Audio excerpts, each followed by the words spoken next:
बेटा ये एक प्याली गोश्त जमाल मोची के वो दे आओ। अब्बा जान का यह हुक्म सुनकर मैं कुछ हैरान हुआ। उस वक्त मेरी उम्र 12 साल के लगभग थी और मैं छठी जमात में पढ़ता था।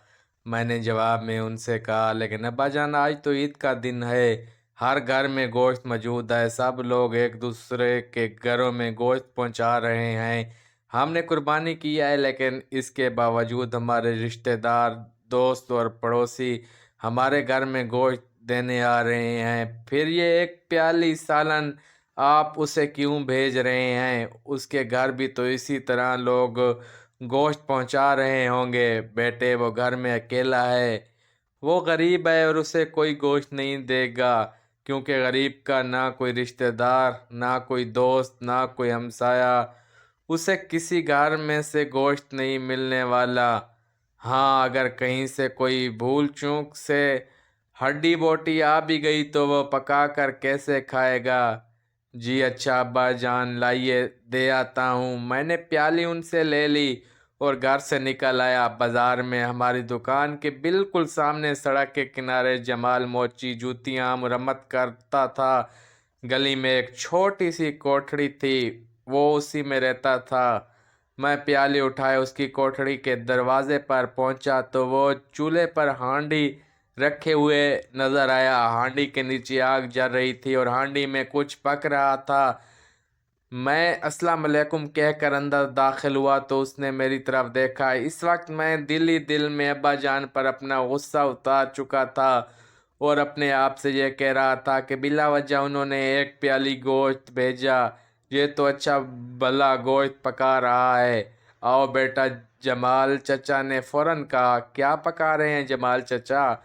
बस बेटा, पकाना क्या है, मसूर की दाल पका रहा हूँ।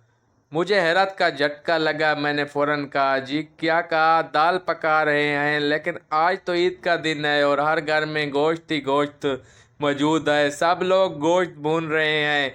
सुबह से ये वक्त आ गया बेटा, किसी ने मुझे गोश्त नहीं भेजा। जब मैं इंतज़ार कर कर के थक गया तो बाजार से दाल ले आया हूँ, अब इसे पका रहा हूँ।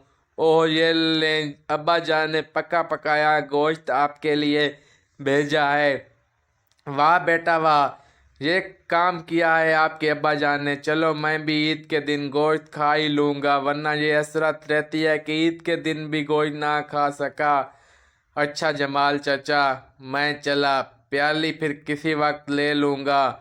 मैंने घर आकर अब्बा जान को मसूर की दाल वाली बात बताई तो अब्बा जान के साथ अम्मी और छोटी बहन भी बहुत हैरान हुए। अम्मी ने फौरन कहा, तब तो एक छोटी सी प्याली में हमने बहुत कम गोश्त भेजा। हाँ भाई, एक बड़े बर्तन में गोश्त उसे दे आओ ताकि वो खूब पेट भर कर खा सके। जी अच्छा। जल्दी मैं दोबारा दोबारा जमाल चचा की कोठड़ी में दाखिल हुआ। जमाल चचा, मेरी वालदा ने ये गोश्त और आपके लिए भेजा है। वाह भाई वाह, मज़ा आ गया। चलो अच्छी ईद हो गई अपनी भी, उसने खुश होकर कहा। ये आज से पहले का वाकया है, लेकिन ये वाकया मेरे जहन में कभी जहन से हटा ही नहीं, और ख़ास तौर पर ईद कुर्बानी के मौके पर तो इसका जहन में ताज़ा होना एक मामूल बन गया है। घर के लोग रिवायती अंदाज में तमाम रिश्तेदारों, पड़ोसियों और दोस्त अहबाब के मन चाहे हिस्से लगा रहे होते हैं। मैं अपने महल्ले और शहर के गरीब तरीन चंद अफराद के लिए गोश्त अलग कर रहा होता हूँ।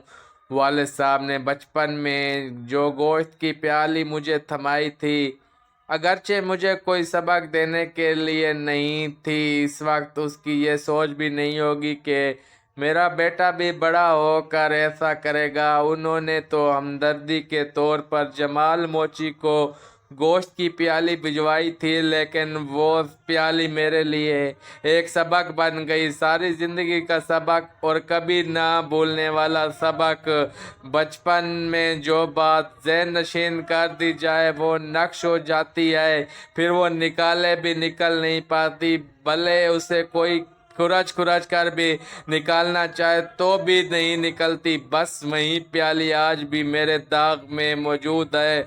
اور میں محسوس کرتا ہوں کہ بچوں کو تربیت دینے کا یہ بہترین طریقہ ہے، ورنہ آج کے دور میں فریجوں نے تو دوسروں کو احساس ہی غضب کر لیا ہے۔ پہلے ہم یہ سوچ لیتے تھے فلاں غریب رشتہ دار اور ہمسایوں کو پہنچا دو گوشت، کام لگا دو تاکہ ضائع نہ ہو جائے، اتنا گوشت کہاں رکھیں گے، خراب ہو جائے گا، کسی بھوکے کو دے دو تاکہ گوشت کسی کے کام تو آ جائے۔ اب یہ سوچ ہماری فریجوں کی مہربانیوں سے اڑ نچھو ہو گئی ہے۔ ہم پہلے اپنا پیٹ نہیں بلکہ اچھا سا قیمے والا گوشت چن کر اور سری پائی بنا کر اپنی فریج کا پیٹ بھر لیتے ہیں، پھر جس کو منہ دکھانا ہو یا جس سے لالچ ہو یا جس سے رشتہ جڑا ہوا ہو اسے پہنچاتے ہیں۔ آخر میں جو ہڈیاں یا بیکار قسم کی بوٹیاں بچ جاتی ہیں وہ کسی غریب کو دینے کے بارے میں سوچ لیتے ہیں، جبکہ عید قربانی سے ہمیں صرف اور صرف قربانی کا جذبہ اپنانے کا سبق ملتا ہے۔ ہم نے آج یہ سبق پھیلا دیا اس کے ازالے کے لیے اور آئندہ آنے والی نسل کی تربیت کے لیے۔ آپ سب ایک ایک پیالی گوشت اپنے بچوں کے ہاتھوں میں ضرور کسی غریب کو بھجوانا شروع کر دیں۔ دوستو، اللہ تبارک و تعالیٰ سے دعا ہے کہ اللہ تعالیٰ تمام لوگوں کو اپنے خزانہ قدرت سے حلال رزق عطا فرمائے، آمین۔ اور اگر ہماری ویڈیو اچھی لگی ہو تو ہمارے چینل کو سبسکرائب کر دو۔